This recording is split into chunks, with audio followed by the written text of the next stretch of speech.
No Saber Direito desta semana, você vai conhecer o funcionamento do Sistema Único de Saúde, o que a lei diz sobre a relação médico e paciente. Entenda o que é e como se dá a judicialização da saúde e conheça os abusos e as violências obstétricas cometidas contra mulheres socialmente vulneráveis. As aulas são com o professor Fabrício Reis.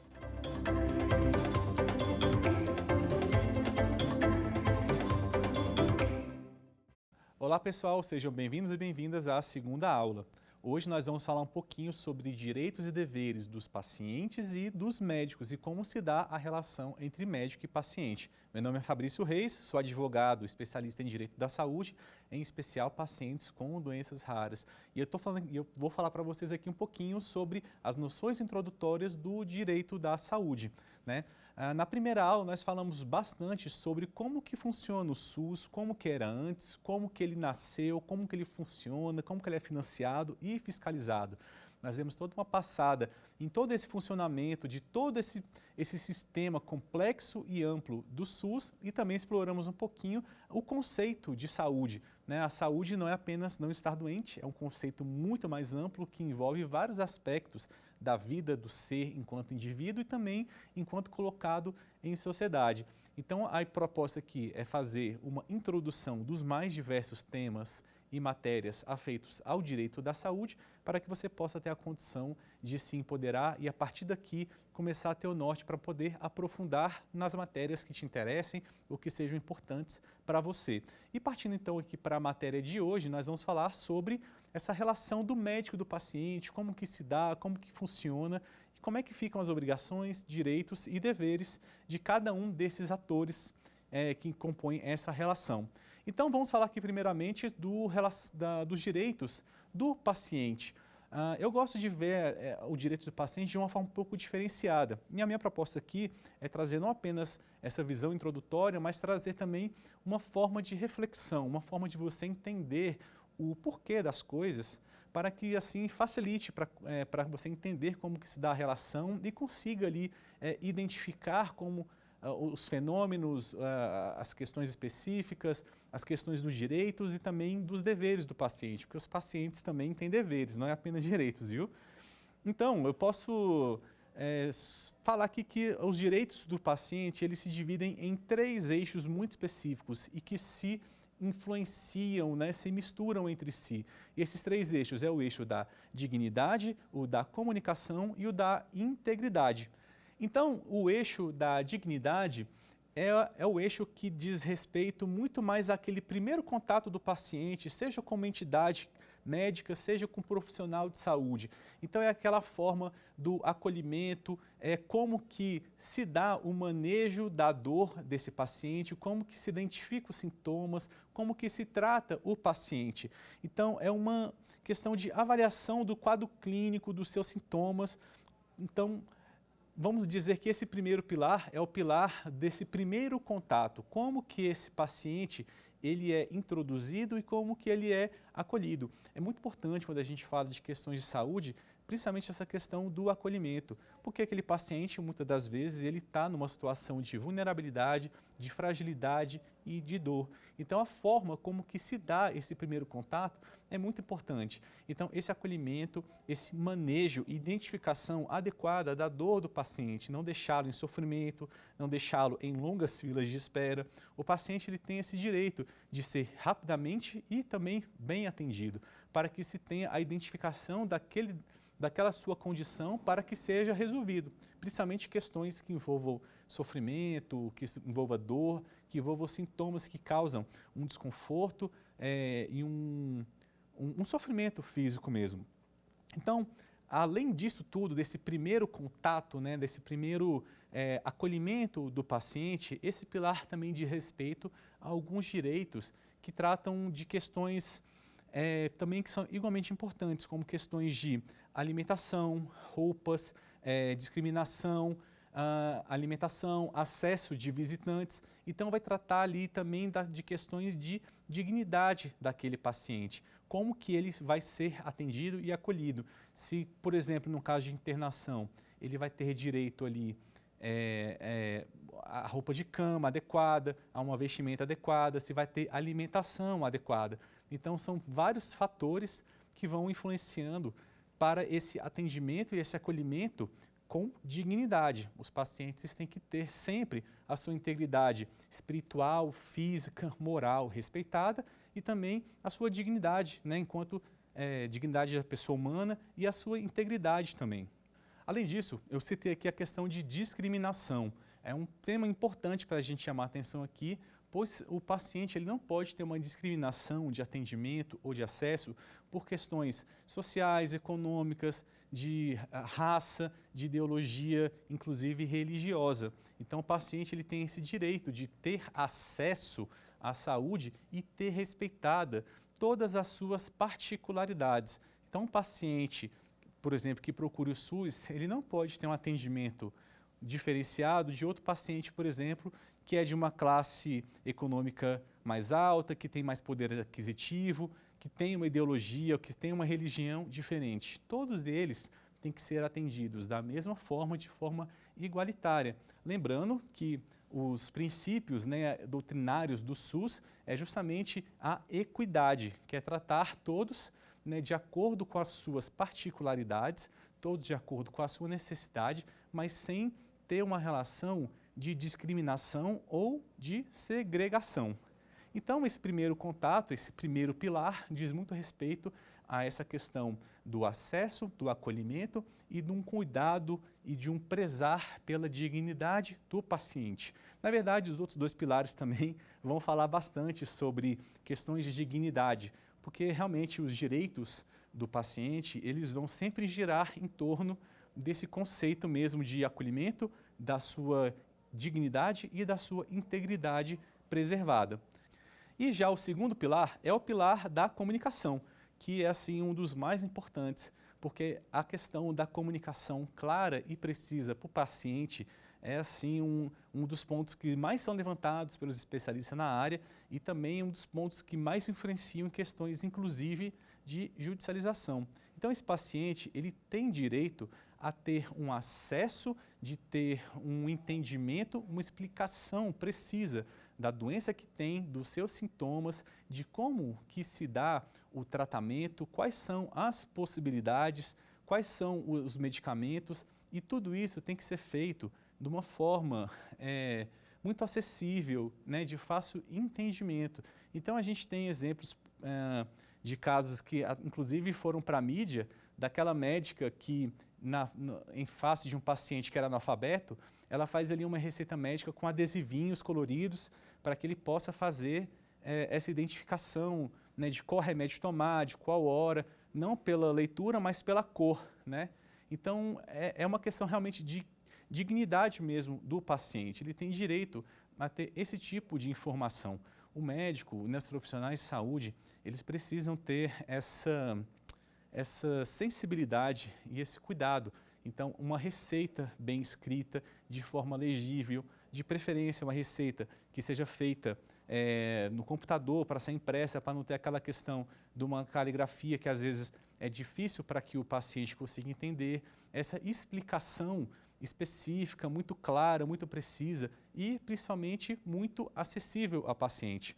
Essa questão da acessibilidade é importante também, porque nós vemos que acontece bastante, principalmente com pacientes e com pessoas que são de mais baixa escolaridade, que são de mais baixa renda, que não têm tanto acesso assim, tem um pouco de dificuldade de muitas vezes entender como que se dá a relação e a comunicação com o médico ou com o profissional de saúde.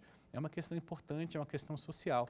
Eu bati várias vezes na tecla aqui de como que a saúde ela é um aspecto muito mais amplo e que envolve várias questões, né? Questões culturais, econômicas, sociais, regionais também.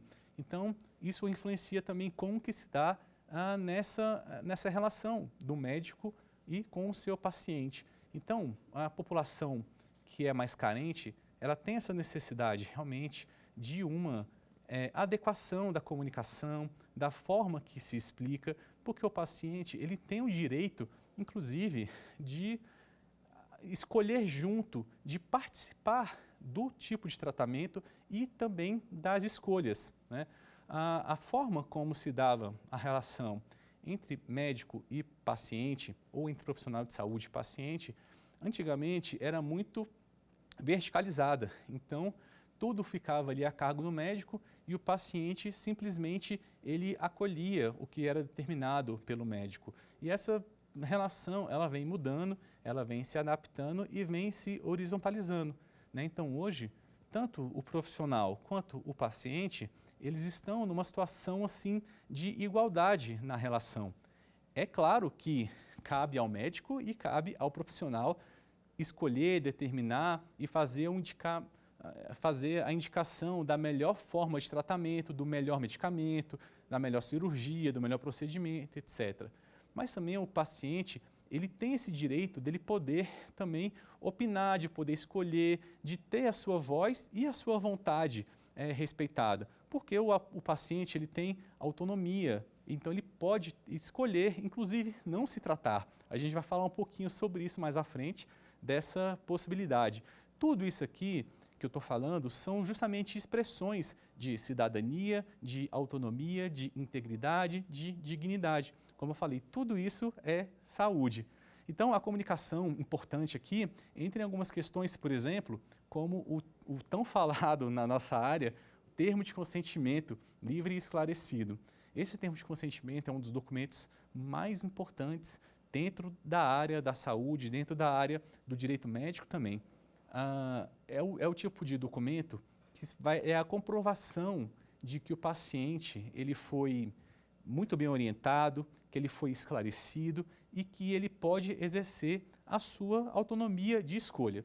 Então, esse é um documento, inclusive, de expressão de autonomia, mas ele precisa que o paciente realmente tenha sido esclarecido, né? Que ele realmente tenha se tirado todas as dúvidas, esclarecido todas as questões. Então, o paciente ele tem esse direito de ter acesso a todas as informações, porque, apesar da autonomia do médico de poder prescrever, de poder fazer a indicação dos tratamentos, ele precisa da anuência do paciente, ele não pode impor um tratamento ao paciente.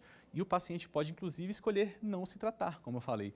Então, esse é um dos pilares mais importantes que causa todo um reflexo muito grande, não apenas na relação do médico e do paciente, mas também em questões de judicialização, questões de erro médico, questão de recuperação. Então, influencia em vários aspectos de toda essa relação do paciente com a sua saúde. Lembrando, claro, que a relação entre o paciente e o profissional de saúde, ela baseia-se principalmente, assim, quase que basilar, no princípio da confiança, no princípio da boa-fé. E isso se constrói justamente com um diálogo aberto, acessível e um diálogo que esse paciente consiga, né, ter realmente esse entendimento do que está acontecendo, né? Muitas vezes, não apenas o paciente, mas a família, nesse momento de fragilidade, pode estar sendo levado por emoção, por um desespero, às vezes pelo medo da morte. Então, essa comunicação clara, essa comunicação precisa, é uma forma, inclusive, de acalmar e de mostrar-lhe os horizontes e as possibilidades, principalmente as possibilidades de cura, né, e de superação daquela situação. Então, a comunicação realmente é um grande diferencial. Então, nós vemos aqui que o paciente, os dois primeiros eixos, ele vai ser muito bem acolhido, ele tem esse direito de ser acolhido, de ter a sua dor entendida e manejada de uma forma adequada. E aí, seguindo para esse segundo eixo, que seria uma coisa mais do do início de um tratamento, né, do segundo eixo, onde ele está sendo orientado, esclarecido para que o paciente consiga se situar onde ele está, o que está acontecendo, como que é a sua realidade e quais são as perspectivas. E o terceiro pilar, que é um pilar também muito importante, é o pilar da integridade. E aqui a gente está falando de integridade psíquica, moral, social, religiosa, etc. Todo tipo de integridade por uma questão de expressão da sua autonomia e da sua dignidade. Então, a questão desse pilar é muito uma questão de como que se dá o cuidado com o paciente quando se começa o tratamento. Então, vocês podem perceber que cada pilar vai sendo um concatenado no outro, que são ali os momentos em que o paciente se encontra dentro do tratamento. Acolhimento, primeiros contatos e esclarecimento, e depois o tratamento de fato, onde aqui entra um direito dele ter a sua integridade física, moral, social, religiosa, etc., protegida, né, pelo hospital onde ele estiver, pelos profissionais de saúde que o estão atendendo. Então, que a gente entra em várias questões, por exemplo, quando o paciente está desacordado, quando ele está medicado, está grogue, não está dentro de uma normalidade das suas funções, das suas capacidades cognitivas. Então, ele tem direito a se ver preservado e protegido dentro daquele ambiente hospitalar, daquele ambiente clínico que ele se encontra. O paciente tem direito a esse cuidado, né, de que, por mais que ele não esteja dentro de uma normalidade sua, ele estará protegido assim, tendo acesso e garantindo a sua integridade. Temos também questões de protocolos clínicos, né, de atendimento, de fomentação e de diminuição de riscos. Isso é um direito do paciente de ter acesso, de ter esses cuidados sempre aplicados. Chega a ser também um dever, né, do hospital e do médico. Eles vão se confundir muito ali entre si. A gente vai chegar daqui a pouco na questão dos direitos e deveres dos profissionais e vocês vão ver como que eles se confundem entre si. Então, recapitulando, nós temos aqui então 3 pilares. O primeiro pilar, né, ele traz essa questão do primeiro contato, de como que esse paciente ele vai ser acolhido pelo médico, pelo profissional ou pela entidade, como que ele vai ter esse primeiro contato de esclarecimento e aí seguindo para o tratamento, como que ele vai ter a sua integridade preservada. Então o paciente ele vai ter uma série de direitos que na verdade são formas de se resguardar os seus direitos, né, enquanto pessoa, suas questões de integridade e de dignidade. Lembrando, claro, que a relação aqui entre o paciente e o profissional, com o médico ou com a entidade, ela se baseia muito em questões da boa-fé e da confiança. Então, esses direitos aqui são formas e comportamentos e cuidados para se reforçar essa confiança, principalmente do paciente que está numa situação ali de vulnerabilidade, uma situação ali de fragilidade. E muito aqui se resume principalmente nessa questão também do exercício da autonomia do paciente, né, dele poder escolher quais são os caminhos e os rumos de se tomar na sua vida. Como eu tenho sempre repetido aqui, a saúde é muito mais do que não estar doente. Então, essa questão do exercício da autonomia, do paciente poder escolher se ele vai fazer tratamento A ou tratamento B, se ele vai tomar medicação A ou medicação B, de acordo ali com as possibilidades, de acordo com os efeitos colaterais, de acordo com as consequências daquele tratamento que possam vir, isso aí realmente é um direito do paciente dele poder escolher. Um paciente ele pode escolher, por exemplo, um tratamento que seja mais demorado, mas que não tenha tantos efeitos colaterais assim, né? Isso vai depender muito das questões pessoais, intrapessoais mesmo, do paciente, dos seus familiares, da sua ideologia, inclusive religiosa, que tem um impacto muito grande nessas questões de saúde. Falando aqui na integridade religiosa, então nós temos o exemplo dos testemunhas de Jeová, que são pacientes que, por questões de uma ideologia religiosa, do seu entendimento, do seu dogma, né, da sua convicção pessoal, né, não apenas religiosa, mas também pessoal, eles não aceitam tratamentos que envolvam uma transfusão de sangue. E eles têm esse direito de escolher, de determinar. É a autodeterminação, é o corpo deles, né? Qualquer paciente assim, ele sim é o senhor do seu corpo e pode sim determinar para onde vai. Cabe ao médico, claro, orientar e esclarecer, né? Por isso que o pilar da comunicação, ele é tão importante, porque assim o paciente, quando essa comunicação é clara, quando essa comunicação é precisa, quando o profissional ele realmente fornece as informações necessárias para o paciente, o paciente ele vai conseguir realmente exercer o seu direito de autonomia. Não à toa que muitas questões que são judicializadas, elas tratam justamente de uma falha do dever de comunicação, que o paciente ele não teve aquela condição uma condição necessária de entendimento e de esclarecimento para tomar a melhor decisão, para tomar o melhor cuidado e até mesmo influenciando em questões pós-procedimento, pós-operatório, que às vezes não fica claro como que se dá o pós-operatório, os cuidados. Então, a questão da comunicação, quando se trata dessa relação, é muito importante, é um dos mais importantes, porque faz toda a diferença. Não vai adiantar o paciente ele ser muito bem acolhido pelos profissionais, pela entidade hospitalar, e quando chegar para o tratamento, simplesmente lhe ser imposto o que deve ser feito, sem lhe dar as opções, sem lhe dar a possibilidade de escolher e de determinar sobre o seu próprio corpo. Além disso tudo, o paciente ele tem direito também a um auxílio, a uma ajuda, a um conforto psicológico, social e até mesmo religioso.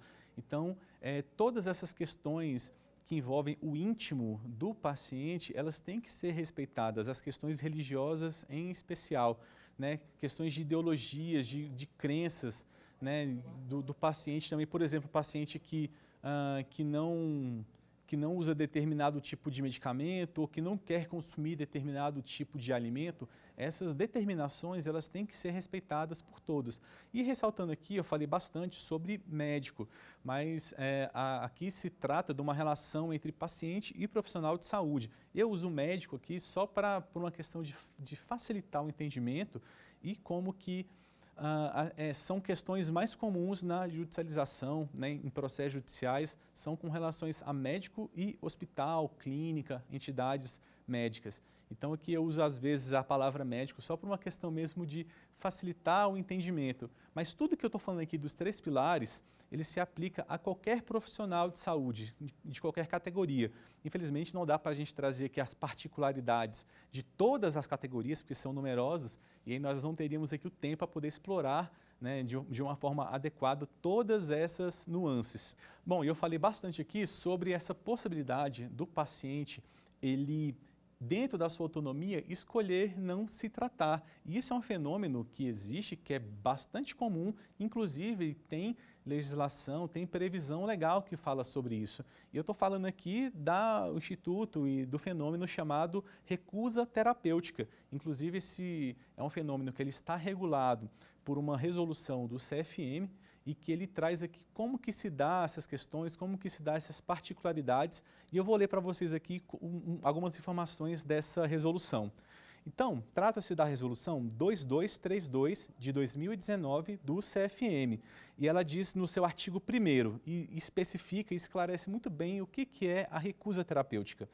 A recusa terapêutica é, nos termos da legislação vigente e na forma dessa resolução, um direito do paciente a ser respeitado pelo médico, desde que esse o informe dos riscos e das consequências previstas na sua decisão. Então aqui a gente já vê os 2 pilares que eu falei, né? A questão do seu direito do paciente, da sua autodeterminação e o seu direito de poder exercer essa autonomia baseado, se fundado numa boa comunicação, numa comunicação clara, no esclarecimento do profissional com esse paciente, para que ele possa ter o empoderamento e a possibilidade, a condição de tomar uma decisão que é considerada mais acertada, né, para a sua realidade e para as suas convicções.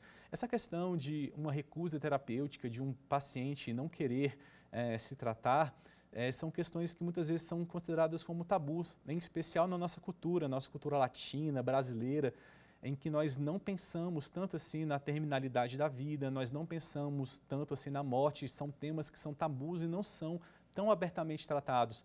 Então, muitas vezes, né, essa concepção de um paciente recusar um tratamento pode causar um pouco de estranheza, mas nós temos que pensar nessas concepções, primeiro, da autonomia do paciente e também da sua dignidade, né? O paciente ele pode querer ter um fim de vida digno, em que ele pode estar aproveitando com a família, vivendo os seus sonhos, fazendo, né, o que quer que os seus desejos e as suas vontades determinem, ao invés de ficar, por exemplo, internado, com um tratamento muitas vezes doloroso, que causa alguns danos à saúde, que causa sofrimento também. Além também de questões de extensão da vida, de de um excesso de cuidado, né? Então, essas questões de dignidade do paciente, desses direitos da autodeterminação e da sua integridade são muito importantes, principalmente para essas questões que são muito mais delicadas, muito mais tabus, que não são tão conversadas assim, mas que a realidade se impõe e que muitas vezes um não tratamento, né, fazer escolhas que possam, a princípio, para quem está de fora, serem estranhas, faz todo sentido e é a mais pura expressão realmente da sua integridade e da sua dignidade. Voltando aqui para a recusa terapêutica, para que o paciente ele possa exercer esse direito, ele precisa de alguns requisitos que essa portaria também determina. Então, o paciente ele tem que ser maior de idade, ele tem que estar dentro de uma normalidade cognitiva, dentro das suas faculdades mentais e também tem que estar muito bem esclarecido e muito bem amparado pelos médicos, pelos profissionais que o assistem. Ele tem que ter essa condição de, dentro das informações, ele poder fazer essa escolha.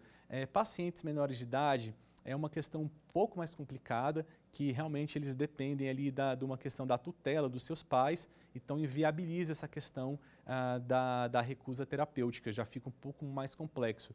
Mas para pacientes adultos, isso já é bastante comum. Essa questão da recusa terapêutica, inclusive, influencia em questões de idosos também, que muitas vezes a família, claro, dentro de uma boa vontade, dentro da busca do melhor do seu ente querido, às vezes tenta fazer um tratamento mais doloroso, aquelas tentativas de se agarrar à vida e de estendê-la o máximo possível. E acontece bastante, infelizmente, da vontade do idoso e da sua opinião não ser sequer ouvida. E os idosos, eles também têm esse direito, né? Eles têm o seu direito de dignidade e de autodeterminação. Então, a recusa terapêutica é uma questão bastante comum quando se trata de populações, de grupos de pacientes mais vulneráveis, como idosos, alguns pacientes com algumas doenças degenerativas e doenças crônicas e raras também. Questões, por exemplo, de se omitir de um paciente, isso também acontece bastante com o idoso, de não falar para o paciente de um prognóstico, de um diagnóstico, isso aí são práticas que, apesar da boa vontade, ferem os direitos do paciente, que tem direito a ter acesso a toda e qualquer informação. Às vezes, no intuito de se proteger, o paciente acaba se causando muito mais dano do que benefícios, né? Os danos, inclusive, do ponto de vista espiritual, do ponto de vista moral e de integridade desse paciente. Então, tudo que eu tenho falado aqui, não sei se vocês já perceberam, mas tudo isso se enquadra justamente nesse conceito amplo de saúde, né? Essa questão da saúde como um aspecto muito mais amplo e não apenas a ausência de doença. Eu sei que é repetitivo, mas é uma coisa importante de falar, né, desse conceito, para que seja entendido. É uma questão cultural ainda no Brasil, em especial, esse entendimento de saúde apenas com uma relação de doença. Mas nós temos que entender realmente como que é um conceito muito mais amplo. E tem até uma frase aí que eu falo bastante, que já é o meu jargão, que é: falar de direito da saúde é falar de direitos humanos, porque de fato saúde é um direito humano, né? Está no artigo 25 da Declaração Universal dos Direitos Humanos. Então nós temos que começar a entender a questão de saúde como tal, pois assim a gente, enquanto sociedade, a gente consegue realmente ter uma mudança de comportamento, de visão. Então é sempre importante ficar reforçando esses conceitos, esse entendimento, para que ele se interiorizando em nós, né, no nosso âmago, no nosso íntimo, a gente tenha de fato uma relação diferente com a saúde e com o ambiente à nossa volta. Né? Por exemplo, questões de saneamento básico, saúde, questões de alimentação, de acesso à alimentação, de possibilidade, preço dos alimentos, tudo isso trata-se de saúde. Né?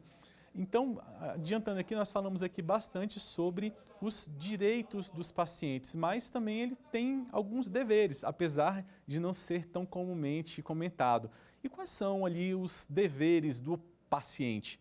Não são tantos assim, né? Não é uma lista tão grande, mas o paciente ele tem o dever de ser claro também com o profissional que atende. Da mesma forma que se espera clareza em uma comunicação precisa e clara do profissional com o paciente, espera-se também do contrário, para que o paciente realmente relate tudo o que está sentindo, qual é o seu histórico, quais são os seus precedentes, se já teve doença, se não, se tem histórico na família, etc. Então, dá o máximo de informação possível para que aquele profissional que o está atendendo tenha condição de fazer realmente um diagnóstico, né? Uma avaliação precisa do seu quadro. Da mesma forma, o paciente ele tem o dever de seguir certinho todas as recomendações médicas, né? Então, por exemplo, num caso de uma cirurgia que se tem toda uma série de indicações de como se cuidar, dos procedimentos de cicatrização, de resguardo, de cuidado, de descanso, etc. Caso o paciente ele não siga as orientações dadas pelo profissional, não vai poder reclamar, inclusive judicialmente depois, caso aconteça uma intercorrência, porque ele não cumpriu esse dever de realmente seguir as orientações dadas pelo profissional para aquele procedimento. Claro que o paciente ele tem o direito de opinar e de escolher junto com o profissional qual que é o tratamento a ser seguido. Mas uma vez que é feita essa determinação, aí o paciente ele tem o dever de seguir as prescrições. Afinal, é o médico, é o profissional que tem a capacidade técnica, que tem os conhecimentos para fazer a determinação de orientar de como que é o melhor caminho para aquele procedimento específico. Partindo agora para a questão do médico. Quais são os direitos e deveres do médico? A maioria desses deveres do profissional de saúde, do médico, eles se confundem bastante com os direitos dos pacientes. Então, ao passo que o paciente ele tem esse direito de ter uma comunicação clara, precisa, né, que realmente o instrua, o médico ou profissional tem o dever de fazê-lo. Então, são bem parecidos, eles se misturam entre si. Mas, diferente dos pacientes, os médicos em especial, eles têm os seus direitos e deveres muito bem estabelecidos no seu código de ética. Eu vou falar aqui dos médicos em específico, como eu ressaltei anteriormente, porque não dá, infelizmente, para nós trazermos aqui todas as categorias, né, de todos os profissionais de saúde, porque são amplos, são vários códigos de éticas, mas eles são bastante similares entre si. Então, eu vou focar aqui no médico por enquanto, só para uma questão de entendimento. Então, questão de direito dos médicos. É direito do médico exercer a medicina sem qualquer discriminação. O que isso quer dizer? Que o médico, inclusive um médico deficiente, um médico que tenha alguma doença, que tenha alguma doença rara, alguma condição específica, ele possa exercer a sua medicina. Claro, desde que essa sua condição pessoal não influencie diretamente na atuação médica, né? Então, você não pode, um cirurgião, por exemplo, que tem Parkinson, para fazer uma cirurgia, já é um impedimento, até por uma questão da própria segurança do paciente também.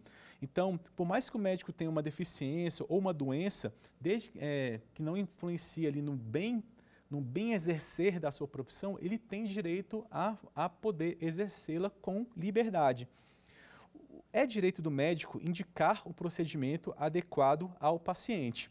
Então, nós já falamos um pouquinho aqui sobre isso, quando estamos falando dos direitos do paciente. O paciente ele tem esse direito de poder participar, né, de escolher e de poder ali dar a sua opinião, dar a sua posição na escolha do tratamento, mas a indicação é prerrogativa do médico. O médico ele vai indicar quais são as possibilidades, quais são as opções para que junto com o paciente, e não exclusivamente pelo paciente, eles possam ali escolher, né, e determinar qual é o melhor caminho que se enquadra para a necessidade e para a realidade daquele paciente. É direito do médico solicitar desagravo público ao Conselho Regional a qual se encontra inscrito quando atingido no exercício da sua profissão. Isso é muito comum, nós advogados nós conhecemos essa questão de desagravo. Isso aqui é um direito que o médico ou profissional de saúde tem quando ele tem ali a sua honra, a sua imagem atacada, principalmente durante o exercício da sua profissão. É uma exposição que afeta negativamente a sua imagem enquanto né, profissional, é uma injúria, uma calúnia, uma difamação. Então, o profissional ele tem direito a solicitar essa nota pública em sua defesa, bem como também requerer uma certidão de inexistência de qualquer conduta desabonadora.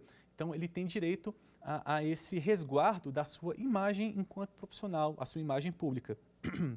É direito do médico se recusar a realizar determinado ato médico que seja contrário aos ditames de sua consciência.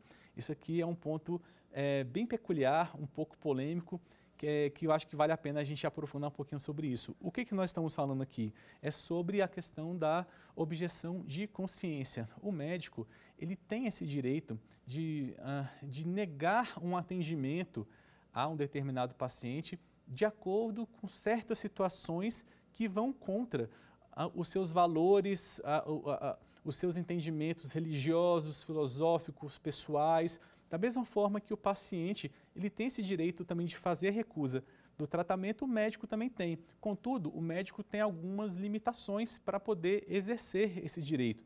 E a gente vai falar um pouquinho mais sobre isso mais à frente.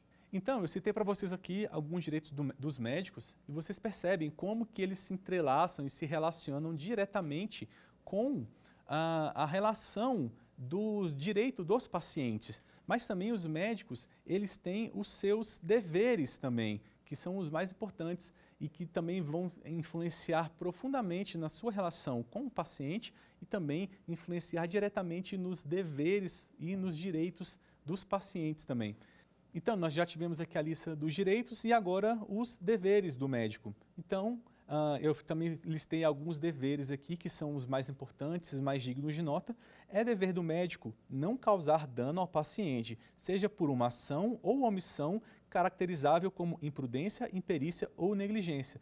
Nós estamos falando aqui da questão do erro médico. Nós iremos tratar um pouquinho com mais detalhes sobre erro médico adiante, mas já destaco que o erro médico e comunicação são os dois principais fatores que influenciam na judicialização da medicina. Então a gente vai entrar um pouquinho mais em detalhes sobre isso logo mais à frente.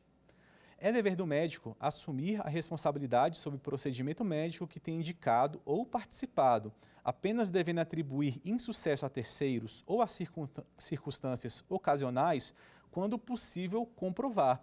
Isso significa dizer que em uma intervenção cirúrgica mais simples, por exemplo, a qual haja a participação de um cirurgião, de um anestesista, de técnico de enfermagem, enfermeiro, cada profissional irá responder pelos seus atos isoladamente. Então, o médico ele tem esse dever de responder pelos seus atos e não pode terceirizar a culpa, falar que algo aconteceu porque foi culpa de terceiro, omissão de terceiro. Ele tem que assumir dentro da responsabilidade dos seus atos e do que ele fez. É dever do médico sempre cumprir com a escala de plantões, não devendo abandonar seu posto sem a presença de um substituto, mas ao contrário, devendo permanecer no plantão e prestar assistência a seus pacientes internados ou em estado grave. Isso aqui é um dever muito importante, a questão da troca de plantões. O médico ele não pode sair do plantão caso o substituto não tenha chegado. Isso acontece também muito comumente nas outras categorias, né? Enfermagem, técnico de enfermagem. Eles têm essa obrigação ética de permanecer no plantão até que chegue um substituto para poder, já no termo mais técnico, rendê-lo para o próximo plantão. Por que isso? Porque o paciente, eu já falei para vocês aqui, ele tem direito à garantia da sua integridade e da sua segurança. Então, um médico ou um enfermeiro, técnico de enfermagem, que sai do plantão sem ter um substituto para estar ali tomando conta e se assumindo a partir daquele momento, coloca em risco o paciente, porque não teria ali, a princípio, um responsável técnico, um responsável ou um profissional para atendê-lo no caso de um agravamento, de uma intercorrência. Então, isso aqui é muito uma questão de um resguardo mesmo da integridade do paciente. É dever do médico sempre receitar, atestar ou emitir laudos de maneira legível, identificando-se adequadamente e jamais assinando qualquer documento em branco. Então, o médico ele tem o dever de emitir receita e de emitir laudo, principalmente dos pacientes em que ele já atende. Isso é um dever do médico e é um direito do paciente, né? O paciente ele tem direito ao acesso às informações sobre o seu estado, isso seja por receita ou por laudo médico. Então, essa questão do jamais assinar qualquer documento em branco é justamente para se evitar, né, a produção de documentos falsos, produção de atestado falso, laudo falso, fraudes, etc. Temos que levar em conta que documentos produzidos por médicos, principalmente quando tem a assinatura e o carimbo, são documentos que eles possuem fé pública. Então tem que se tomar muito cuidado no seu preenchimento, na forma como ele é produzido e na forma como ele é usado. Então é um dever do médico ter todo esse cuidado. E novamente ressaltando, é um direito do paciente ter acesso tanto à receita quanto ao laudo. É claro que um profissional, um médico que tem o primeiro contato com o paciente, ele pode pedir um tempo maior para poder se inteirar da situação, para poder conhecer mais o paciente, para poder realizar, por exemplo, a expedição de um laudo, mas ele não pode se recusar. E caso isso aconteça, o paciente pode procurar o CRM local para fazer uma reclamação, uma denúncia. É dever do médico esclarecer seu paciente, bem como obter seu posterior consentimento, salvo em casos de risco iminente de morte, onde a prioridade será estabilizar o quadro e tentar salvar a vida do paciente. Então, eu falei aqui bastante para vocês sobre a importância da comunicação, sobre a importância de se empoderar o paciente para que ele possa, né, ter autonomia de fazer as suas decisões. Então, aqui fica muito claro esse dever do médico de ter o consentimento do paciente para poder fazer os procedimentos, principalmente procedimentos mais complexos. Como eu citei aqui, é o termo de consentimento livre esclarecido, né? Lembrando, né, até por uma questão aqui de curiosidade, um parêntese para vocês, por que livre e esclarecido? Porque o paciente ele está empoderado, ele está com uma capacidade, né, ele está de posse de informações que lhe dá essa capacidade de uma forma livre, sem pressão de terceiros ou sem uma imposição, poder se autodeterminar. Esclarecido justamente por isso, porque ele está munido das informações necessárias, das informações que vão empoderá-lo para que ele possa exercer a sua autonomia. Ao contrário, por exemplo, de um termo de consentimento informado, né? O termo simplesmente informado não tem a mesma abrangência, não tem a mesma complexidade, né, de uma decisão livre e esclarecida. Então, só um parênteses aqui de curiosidade para vocês. E, por fim, é dever do médico sempre denunciar práticas de tortura ou procedimentos que não sejam condizentes com a dignidade humana, sob pena de ser visto como conivente e, consequentemente, ser responsabilizado. Isso aqui é um dever um pouco polêmico que envolve algumas questões que acho que vale a pena a gente pontuar aqui, de questões de violências, de indícios de violência. Então, o médico ele tem esse dever de fazer, por exemplo, caso um médico esteja atendendo uma mulher que mostra ali indícios de uma violência doméstica, por exemplo, o médico ele tem que fazer essa notificação para a autoridade policial, né? Então, assim, toda vez que um paciente está numa situação em que parece ser vítima de alguma violência, de alguma forma de quebra dos seus direitos, da quebra da sua dignidade, o médico ele tem esse dever de fazer essa comunicação para justamente resguardar essa vítima de violência. Então nós temos questões de violência sexual, violência doméstica, que muitas vezes a vítima ela não tem a condição, ela não tem o poder, ela não tem o empoderamento de poder fazer uma denúncia ou de buscar ajuda. Então cabe aos profissionais de saúde darem esse auxílio uma vez que está identificado esses indícios de algum tipo de violência. Questões de criança e adolescente. Bom, já falei aqui para vocês aqui vários direitos e deveres dos médicos, mas tem aqui um ponto muito importante sobre um dever do médico, que é a questão da guarda do sigilo profissional, que acho que é assim o dever mais sagrado do profissional de saúde, do médico. Nós vamos sempre falar que a relação entre o médico e o paciente, né, além dessa relação de boa-fé, de confiança, tem uma natureza quase sacerdotal, porque o paciente, muitas vezes, ele se abre com aquele profissional, ele conta particularidades, detalhes da sua vida, da sua intimidade, que às vezes nem os familiares sabem. Então, essa questão do sigilo é uma questão muito importante, uma das mais importantes, tanto dos deveres do médico quanto na relação desse profissional com o paciente.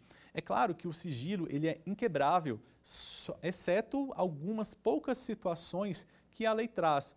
Mas no caso de um profissional que quebre o sigilo de uma forma indevida, ele irá responder, inclusive, ele poderá responder tanto no seu conselho, né, uma responsabilidade ética, como também com responsabilidades civis e até mesmo penais, dependendo de como que se der essa quebra desse sigilo. Quando se trata de crianças e de adolescentes, é uma questão um pouco mais delicada, né, porque nós temos que entender aqui que não necessariamente o sigilo deve ser quebrado para aqueles pais. Então a gente tem aqui umas situações muito peculiares quando envolvem crianças e adolescentes, que os médicos eles precisam estar empoderados, precisam estar atentos para isso. Não é porque um paciente é adolescente que ele não vai ter ali os seus direitos, não terá os seus direitos resguardados.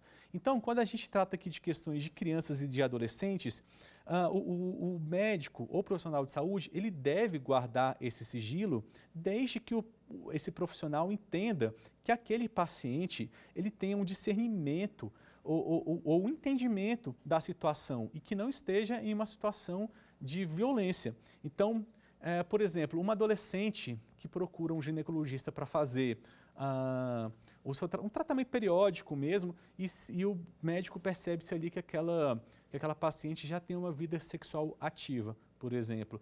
Não necessariamente que esse médico ele terá que abrir o sigilo dessa paciente para os pais dela.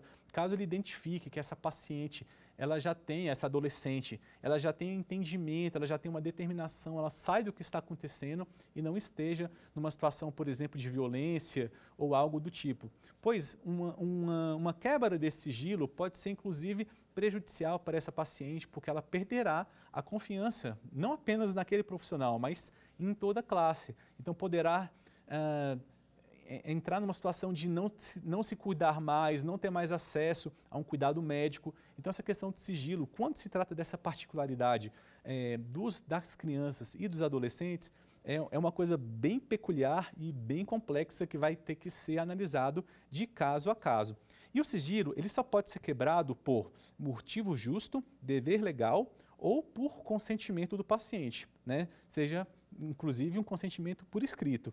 Então, o motivo justo é um motivo que pode ser utilizado como uma justificativa para uma prática de um ato excepcional. Então, ele se sustenta em umas razões legítimas e de interesse coletivo.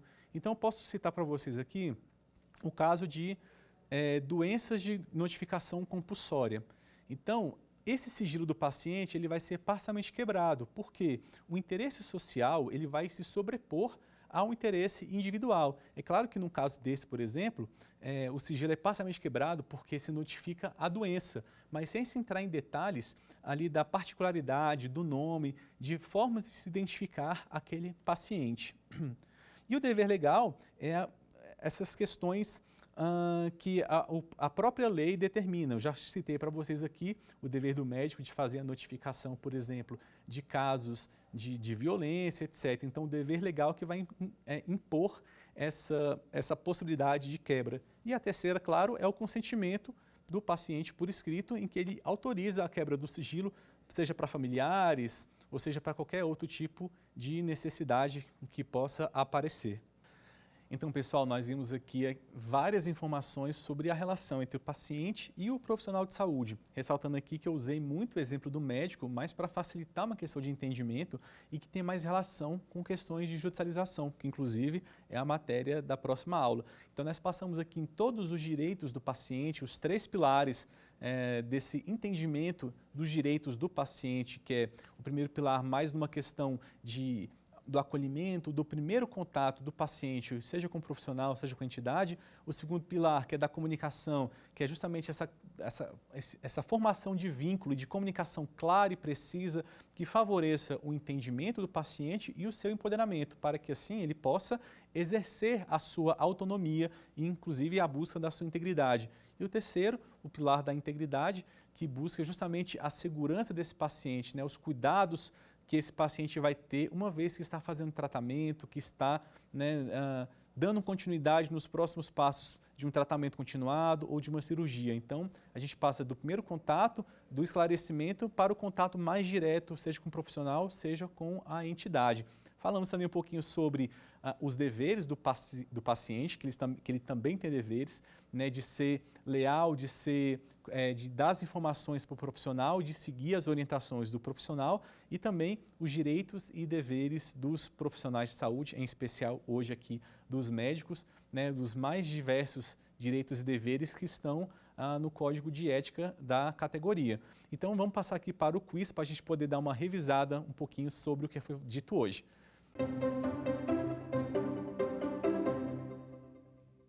Bom, primeira questão, qual das opções não corresponde a um direito dos pacientes?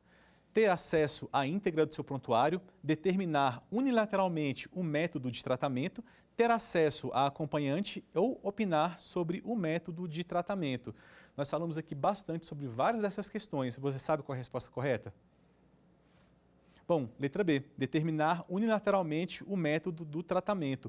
Isso não é um direito do paciente. O paciente ele tem direito a participar e a decidir, junto com o profissional que o atende, quais são os melhores caminhos, né? É direito e dever do profissional fazer a indicação e dar as informações para o paciente e ele, em conjunto com o profissional, poder fazer essa escolha, poder fazer essa determinação, mas nunca unilateralmente. Questão de ter acesso à íntegra do prontuário. Não chegamos a falar aqui na aula, mas o prontuário é um documento que pertence ao paciente. Cabe aos médicos, aos profissionais de saúde ou às entidades hospitalares e clínicas o dever de cuidado. Eles são os guardiões do documento, mas esse documento pertence ao paciente e ele tem direito a ter acesso a esse documento a qualquer tempo, né? Ele pode ter, inclusive, pedir cópia a qualquer momento para poder levar para outro profissional, para poder pedir uma segunda opinião ou simplesmente para ter o seu registro em casa. Inclusive, quando o paciente pede o acesso ao prontuário médico, sequer precisa dar uma justificativa, basta só pedir e é direito dele a ter esse acesso. Questões de ter acesso a acompanhante é um direito do paciente, sim, o paciente ele pode ter e deve ter direito a acompanhante, em especial, por exemplo, o paciente pós-operatório, uma parturiente, a questão da presença de um acompanhante é muito importante para poder auxiliá-lo nas suas necessidades mais básicas, porque nem sempre tem um profissional ali podendo, né, dar atenção para esse paciente. E opinar sobre o método de tratamento. Como eu falei, né, o paciente ele tem direito de poder participar na escolha. Afinal, é uma questão da expressão da sua cidadania, da sua dignidade, da sua integridade. Então, o paciente tem esse direito de poder participar, opinar e, em conjunto, né, em parceria com o profissional que o atende, poder determinar e fazer as escolhas. Vamos para a segunda questão? Sobre a objeção de consciência do médico, se sobrepõe a qualquer situação, somente poderá ser arguída sob a justificativa técnica, somente poderá ser arguída caso possa ser substituído por outro profissional ou depende da concordância do paciente. Essa aqui já é um pouco mais capciosa, mas a gente falou bastante sobre isso. Você sabe a resposta? Bom, letra C, somente poderá ser arguída caso possa ser substituído por outro profissional. Então, o profissional médico, em especial, caso ele exerça esse direito que ele tem de objeção de consciência. Vamos dar aqui um exemplo, a prática, por exemplo, de uma situação de aborto. Esse médico, por questões religiosas, ele não queira fazer esse tipo de procedimento. Ele só pode exercer esse direito caso ele possa ser substituído por outro profissional para que possa fazer aquele procedimento, em especial quando se tratar de uma questão de emergência ou de urgência. Então, por mais que o médico, por suas convicções, não queira ou opte por não fazer tal procedimento em urgência ou emergência, se não tiver algum profissional que possa fazer no lugar, né, substituindo, ele não poderá exercer esse direito, porque o direito do paciente, né, da sua segurança, da sua integridade, irá se sobrepor. Bom, se sobrepõe a qualquer situação, como eu acabei de falar, não se sobrepõe, na verdade aqui o direito do paciente irá sobrepor, principalmente a questão da sua integridade e da sua dignidade. Somente poderá ser arguída sob justificativa técnica? Também não, porque a justificativa ela é justamente de foro íntimo, né? É uma questão pessoal de valores, de entendimentos e de crenças do médico, e não necessariamente uma questão técnica. E depende da concordância do paciente, também não é o caso, é um direito do médico. Então, a concordância do paciente independe nesse caso.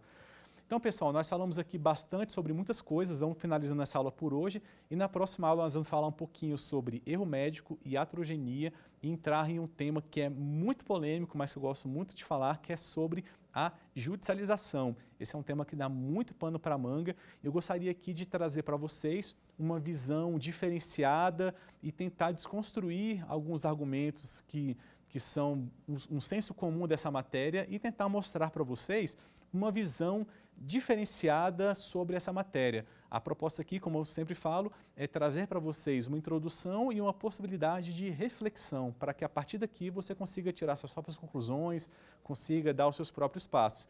Então, na próxima aula, a gente vai refletir sobre muita coisa interessante e sobre muita polêmica. Até a próxima! Quer dar alguma sugestão de tema para os cursos do Saber Direito? Então mande um e-mail para a gente, saberdireito@stf.jus.br, ou entre em contato pelo WhatsApp, o número é esse que aparece na sua tela. Você também pode estudar pela internet. Acesse nosso site tvjustiça.jus.br ou pode rever as aulas no canal do YouTube TV Justiça Oficial.